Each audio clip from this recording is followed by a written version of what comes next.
के लोभ करी देलकै कुबजा भातार दिवस कैसे काटबै हो करी देलकै कुबजा भातार दिवस कैसे काटबै हो माये बाबा बराय हमरो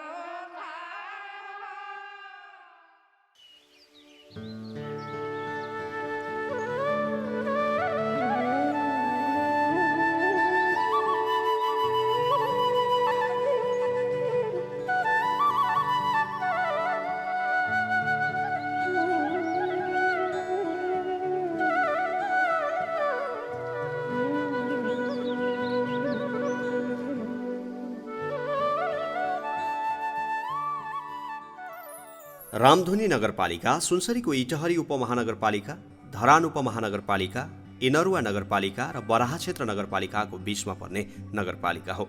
धार्मिक तथा पर्यटकीय हिसाबले महत्त्वपूर्ण मानिने यस नगरपालिकामा ऐतिहासिक तथा धार्मिक पर्यटकीय स्थल रामधुनी मन्दिर छ।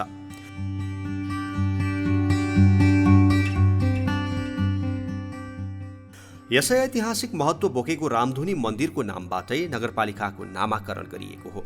यस नगरपालिकाको बीच भागबाट पूर्व पश्चिम राजमार्ग गएको छ। रामधुनी नगरपालिकाका 9वटा वडामध्ये पश्चिम उत्तर क्षेत्रमा वार्ड नम्बर 6 रहेको छ। साबिक बक्लौरी गाविस वडा नम्बर 3, 5, 6, 7 र 9 गरी 5वटा वडा मिली हालको रामधुनी वार्ड नम्बर 6 बनेको हो। यस वार्डमा बक्लौरी, ढेडी गाउँ, नुनी गाउँ, मैनी लगायतका गाउँहरू रहेका छन्। गत 2074 साल असार 14 गते भएको स्थानीय तहको निर्वाचनमा नेकपा एमालेका तर्फबाट वडाध्यक्षमा हेम नारायण राजधामी, वडा सदस्यहरूमा लक्ष्मी चौधरी, हेमाशङ्कर राई, लिलिया सदा र पानालाल चौधरी निर्वाचित हुनुभएको थियो। 2075 साल फागुनमा वार्ड सदस्य पानालाल चौधरीको निधन भए पश्चात हाल 4 जना जनप्रतिनिधिले सेवा दिइरहनु भएको छ। यस वडाको पूर्वमा रामधुनी 7 र इटहरी 18, पश्चिममा बराहा क्षेत्र 5 र उत्तरमा रामधुनी 7 अनि दक्षिणमा रामधुनी 3 रहेको छ।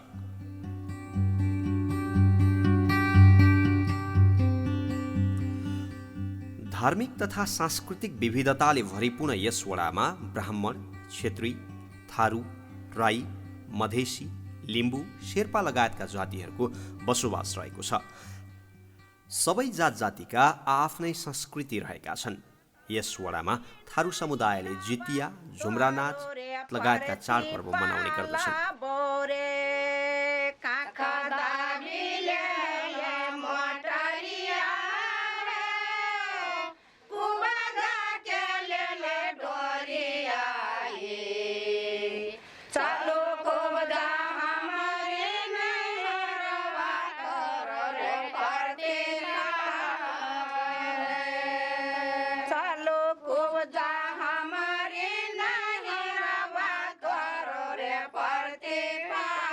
त्यसै गरी शेर्पा समुदायको पनि आफ्नै वेशभूषा, नाचगान र खानपान रहेका छन्।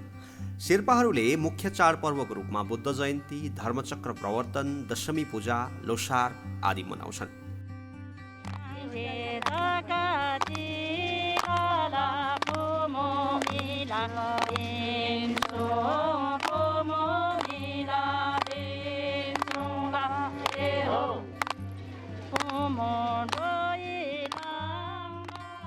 राई समुदायले उधौली, उभौली, साकेला नृत्य, तिहार लगायतका पर्वहरू मनाउने गर्दछन् भने मधेसी समुदायले छठ, तिहार, होली लगायतका पर्वहरू मनाउने गर्दछन्।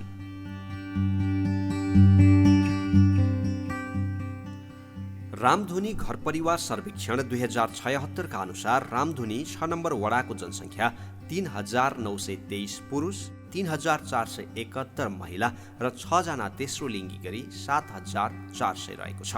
घर परिवार सङ्ख्या भने 1595 रहेको छ। भाषाका आधारमा यस वडामा सबैभन्दा बढी 47.95% थारू, 21.40% खस नेपाली, 8.24% मैथिली, 4.48% राही, 2.86% लिम्बू, 2.04% नेवारी, 1.24% मगर, 1.14% भोजपुरी र 9.87% अन्य रहेका छन्। धर्मका आधारमा सबैभन्दा बढी 95.36% हिन्दू, 0.91% मुस्लिम, 0.95% क्रिस्चियन, 0.74% बौद्ध, 0.71% किराँत र 1.19% अन्य रहेको छ।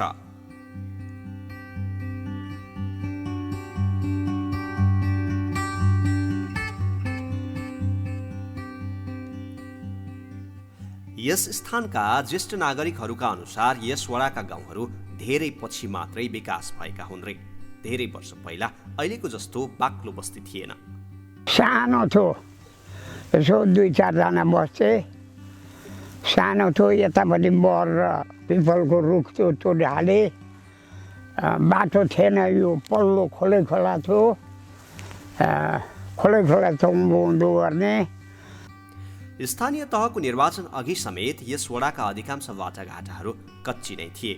झन्डै 5 वर्ष अघि निकै दयनीय अवस्थामा रहेका बाटाघाटाहरू स्थानीय तहको निर्वाचन पश्चात ग्राभेल र कालोपत्रे भएका छन्। कतै अझै सडक निर्माण भइरहेका छन् भने कतै हुन बाँकी नै छ। वडावासीका अपेक्षा धेरै छन्। अपेक्षा गरे जति विकास नभए पनि हालको विकास हेर्दा फर्को मारेको स्थानीयको बुझाइ छ। जनप्रतिनिधिहरू आएपछिको विकास योजनाले निकै फड्को मारेकै देखिन्छ।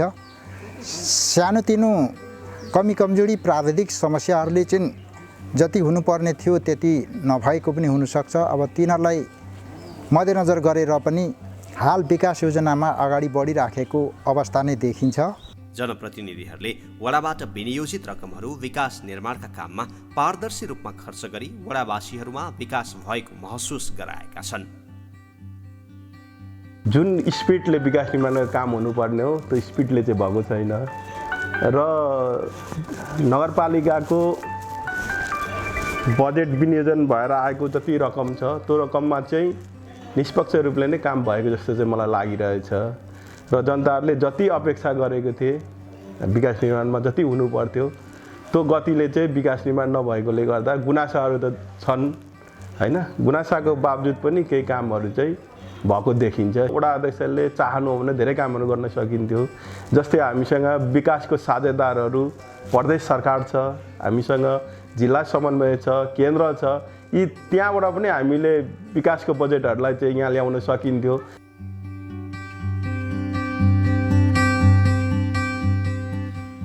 वडावासीले वडा कार्यालयबाट सहज रूपमा सेवा लिइरहेका छन्। वडाले पनि वडावासीलाई सहज होस् भन्नका लागि फ्रन्ट डेस्क नागरिक बडापत्रको व्यवस्था गरेको छ। पहिला गाविस हुँदा जनप्रतिनिधि बिना कर्मचारी मात्रै हुन्थे, कर्मचारीले नै सेवा दिन्थे। अहिले टोल टोलका योजनाहरू जनप्रतिनिधि सहित वडाले नै तय गर्ने गर्छ। यस वडामा पनि विकास निर्माण योजना छनौटमा वडा सचिव सहितका कर्मचारीले उत्तिकै महत्त्वपूर्ण भूमिका निर्वाह गरिरहेका छन्। हरेक योजनाहरू अहिले चाहिँ धेरै अधिकार चाहिँ अहिले वडाले दिएको छ। जति थियो पहिला गाविसको त्यस्तै अहिले वडालाई पनि अहिले दिएको छ। अन्तर खासै छैन। एउटा सिर्फ हाम्रो भुक्तानीको लागि चाहिँ जस्तै अब हामीले अन्तिम भुक्तानी हामीले चिठी लेखेपछि नगरले तुरुन्तै भुक्तानी दिइहाल्छ अहिले हाम्रो रामदुरी नगरपालिकाबाट। र अहिले हामी जति पनि अब जनताहरूको काम गरिरहेका छौँ अब सबै खुसी नै छन्, किनभने हामीले अब तुरुन्तै सेवा दिइरहेका छौँ। कर्मचारी हुन त हाम्रो कर्मचारी कमी छ। करिब 5 वर्षको अवधिमा वडा कार्यालय पुग्ने हरेक बाटाहरू ग्राभेल र कालोपत्रे गरिएको छ। वडाका विभिन्न ठाउँहरूमा ड्रेन समेत निर्माण भएका छन्। जनप्रतिनिधि भएर आए पश्चात चाहिँ अब यहाँको स्थानीय जनताहरूको निमित्त अति आवश्यक कुराहरूमा बाटोघाटोकै थियो। जहाँसुकै हिलो डुब्ने कलवर्टहरू नभएको त्यस्तै अवस्थाहरू भएको थियो। केही चाहिँ भागहरूमा पिच पनि भएको छ। यहाँ हामी राजमार्गदेखि लिएर होइन यहाँ माथि हिलको माथिसम्म त्यहाँनिरसम्म चाहिँ हामीले यो यकिन चाहिँ भएन कति किलोमिटर छ त्यसमा चाहिँ पिच भयो र राजमार्गदेखि दक्षिण पुरानो 7 नम्बर वार्डमा त्यहाँ पनि 1 किलोमिटर जति पिच गरिसकिसकेको छ र पुरानो 9 मा चाहिँ हामीहरूले त्यहाँ पनि लगभग त्यहाँ 200 कुनै कति मिटर जति चाहिँ 300 हो कि कति मिटर चाहिँ पिच गरियो अनि नालीहरू ड्रेनहरू चाहिँ बनिसकेको छ र त्यसमा फेरि चाहिँ र अब यो लगत्तै तुरुन्तै चाहिँ र अब पिचहरू हुँदैछ होइन तयारी भइसक्यो त्यसमा चाहिँ फिलिङ गर्ने माटोहरू कामहरू चाहिँ सम्पन्न भइसक्यो रोलर लगाएर ठिक पारिराखेको छ स्थानीय तहको निर्वाचन पश्चात जनप्रतिनिधिहरूले पूर्वाधार विकासलाई प्राथमिकतामा राख्दै पहिलो वर्ष पूर्वाधार वर्षका रूपमा काम गरेका थिए। त्यसै गरी पहिलो वर्षमा भएका कामहरूको स्तर उन्नति र बाँकी काम सम्पन्न गर्न दोस्रो वर्षमा समेत पूर्वाधारका लागि विशेष कामहरू गरिएको थियो। अन्य वर्षहरूमा समेत वार्डमा प्राप्त योजनाहरूका आधारमा विकास निर्माणका कामहरू भए। वडाले खानेपानीको क्षेत्रमा पनि काम गरिरहेको छ। हामी आउनुभन्दा अगाडि बक्लौरी वार्ड नम्बर 6 मा कुनै पनि खानेपानी सफल नरहेको र नभएको भन्ने आभास भएर हामीले खानेपानीमा पूर्ण जोड लगाएर अहिलेसम्म 3 वटा खानेपानीको हामीले यो बक्लौरी वडा कार्यालयदेखि यता एउटा खानेपानी, अर्को तपाईँको शङ्करबेली सामुदायिकमा जो कि एउटा हाम्रो 6 नम्बर रामधुनीको पर्यटकीय क्षेत्र सिमसार जस्तो त्यो ठाउँमा त्यहाँ एउटा खानेपानीको व्यवस्थाको निमित्त सुरुवात गरिसकेको छौँ र तेस्रो इचौल खानेपानीमा पनि हामीले काम सुरुवात गरिसकेको छौँ र यस बक्लौरीमा त बोर्डिङ शुद्ध पनि भइसकेको छ। वडा कार्यालयले शिक्षा र स्वास्थ्य क्षेत्रलाई पनि विकासको प्रमुख सूचाङ्कको रूपमा समेत राखेको छ, जस अनुसार बक्लौरी इलाका हेल्थ पोस्टलाई स्तर उन्नति गरी 15 शय्याको नगर अस्पताल बनाइने भएको छ। शिलान्यास समेत गरिसकिएको यो अस्पताल निर्माण भइसकेपछि वडावासी उपचारका लागि टाढा जानुपर्ने छैन। सो अस्पतालले हाल रुगाखोकी, ज्वरो, कुष्ठरोग, गर्भवती महिला लगायतका विभिन्न किसिमका उपचार सेवा नियमित रूपमा प्रदान गर्दै आइरहेको छ। नेपाल सरकारले तोकेको सबै सेवा सुविधा यहाँबाट पाउँछ, राम्रैसित पाइरहेको छ। यो कोभिडको अवस्था भए पनि हामी चाहिँ एकै दिन नटुटाइकन रेगुलर रूपमा सेवा दिइरहेका छौँ र अब नेपाल सरकारको पुरै मापदण्डलाई ध्यानमा राखेर हामी सेवा दिँदैछौँ।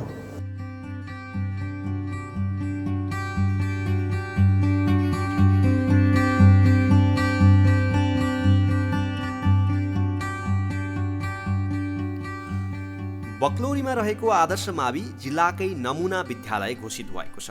वडाले समेत सहयोग गरिरहेको छ यस विद्यालयलाई। वडाबाट बजेटिङहरू हुँदाखेरि पनि अब विद्यालयलाई अलिकति प्राथमिकताका साथ कि हरेक वर्ष केही न केही हामीले बजेट पाइरहेका छौँ। त्यो हिसाबले स्थानीय तहले विद्यालयहरूलाई एक ढङ्गले राम्ररी लिइराखेकै छ। आदर्श सहित यस वडामा 5 वटा सामुदायिक विद्यालय छन्।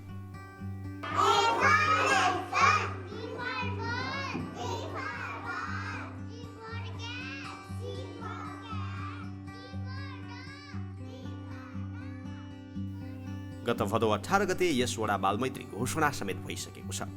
वडा कार्यालयले निरक्षर दर घटाउनका निम्ति टोल टोलमा विभिन्न अभियानहरू समेत सञ्चालन गरिरहेको छ।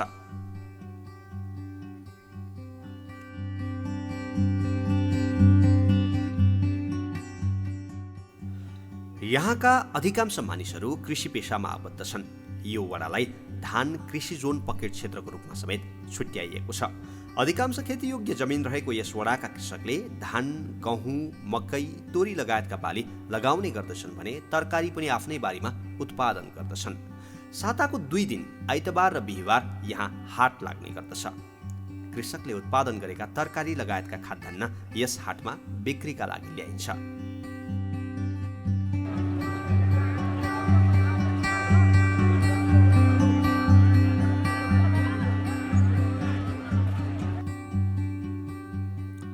स्वरोजगार बन्नका लागि खेतीबाहेक कृषकले माछा पालन, कुखुरा पालन, बाख्रा पालन लगायतका कृषि फार्म, घरेलु उद्योगहरू समेत सञ्चालन गर्ने गरेका छन्।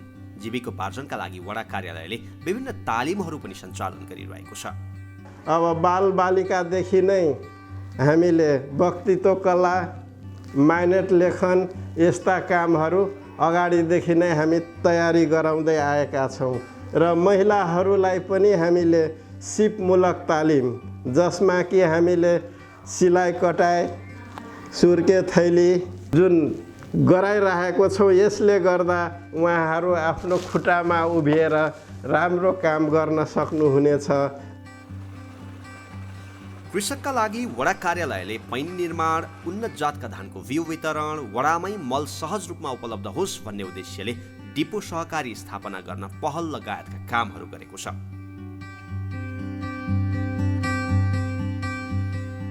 पर्यटकीय हिसाबले पनि यो वडा महत्त्वपूर्ण र लोकप्रिय मानिन्छ। यहाँ पछिल्लो समय निकै चर्चा पाएको शङ्करवेली सिमसार रहेको छ, अर्थात् 72 बिघा। ताल, हाउडे पुल, वालोद्यान, वनभोज स्थल, डुङ्गा लगायत रहेको यस सिमसारमा शनिबार वनभोजका लागि निकै समूहहरू आउने गर्छन्। अन्य समयमा पनि वनभोज तथा घुम्नका लागि मानिसहरू यहाँ आइरहन्छन्।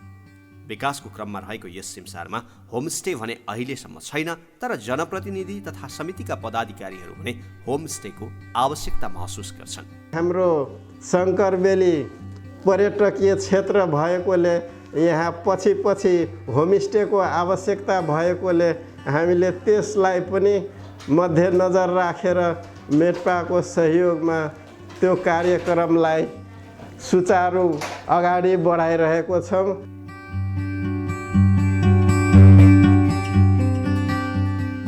वडा कार्यालयले विभिन्न संस्थाको सहयोगमा स्थानीय महिलालाई होमस्टे सञ्चालन गर्न सक्ने गरी तालिम समेत दिइसकेको छ। चाँडै नै डिपिआर तयार गरी यस सिमसारलाई पर्यटकीय स्थलको रूपमा विकास गर्ने वडा कार्यालय र समितिले योजना बनाएको छ। पर्यटन विकासका लागि वडाले पनि सहयोग गर्दै आइरहेको छ। वडाले विकास निर्माण, शिक्षा, स्वास्थ्य, पर्यटनमा मात्र नभई महिला, युवा, अपाङ्गता भएका व्यक्तिहरूका लागि पनि कार्यक्रम गरिरहेको छ। बालबालिका तथा युवाहरूका लागि विभिन्न तालिमहरू प्रदान गर्दै आएको यस वडाले फरक क्षमताका मानिसहरूलाई विभिन्न सामग्री वितरण समेत गरेको छ। झैझगडा र ससाना मुद्दाहरू वडा अन्तर्गत यसै मेलमिलाप केन्द्रले हेर्छ। यस केन्द्रमा धेरै थरीका मुद्दा र समस्याहरू आउने गर्दछन्। यहाँ नमिलेका समस्या तथा झगडा सम्बन्धित निकायमा पुग्ने गर्दछ। रामधुरी नगरपालिका वडा नम्बर 6 मा दर्ता भएका विभिन्न किसिमका मुद्दाहरू, जस्तै अब सात सिमाना मिचेको, जग्गा खिचोला, अनि वस्तुभाउले बाली खाएको, सिमानामा रुख रोपेका अथवा श्रीमान श्रीमती बीचको झगडा, अनि सामान्य गाली गलोज, अपशब्दहरू बोलेको, यस्तो विषयमा दर्ता भएका प्रकृतिका निवेदनहरू चाहिँ वडाबाट त्यहाँ भएको मेलमिलाप केन्द्रमा वडा अध्यक्षज्यूहरूले पठाइदिनुहुन्छ। अनि त्यहाँ मेलमिलाप केन्द्रमा हामी 4 जनाको समिति छ। ती 4 जनामध्ये 3 जना बसेर अनि तिनीहरूलाई चाहिँ अहिलेसम्म हामीले निराकरण गरिराखेका छौँ। सकेसम्म अब मेलमिलाप हुन सक्ने चाहिँ हामीले मिलाएका छौँ। मेलमिलाप हुन नसक्ने प्रकृतिका आए भने चाहिँ तपाईँहरू सम्बन्धित निकायमा जानुहोस् भनेर पनि हामीले पठाइदिइराखेको अवस्था छ। समग्रमा जनप्रतिनिधि आएदेखि यस वडामा विकासको ग्राफ बढ्दै गएको देखिन्छ। विकासको काम निरन्तरको प्रक्रिया भएकोले आफ्नो 5 वर्षे कार्यकालमा यहाँका जनप्रतिनिधिले आर्थिक, भौतिक र सामाजिक विकासको जग भने बसाएको देख्न पाइन्छ।